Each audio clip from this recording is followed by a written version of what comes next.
Hello, welcome to my channel. In this video, I'll be showing you how to edit price filters on Apartments.com. So once you're on Apartments.com, go ahead and select your area. I'll just choose a location for this example and press on Search.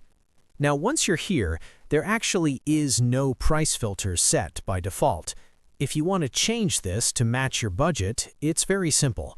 Go to the top where you see the price filter bar, press on the drop-down where it says minimum rent, and from here you can choose whatever you want for both your minimum and maximum budget.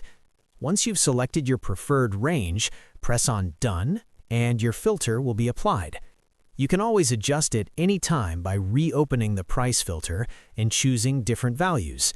If you want to remove the filter completely, just press on Clear and everything will reset back to default. Very simple and very straightforward. That's how you edit the price filters on Apartments.com. Rental affordability varies significantly across regions, influenced by demand, supply, inflation, employment trends, interest rates, urban development, population growth, and seasonal housing market fluctuations globally. Thanks again for watching, and I hope this video helps.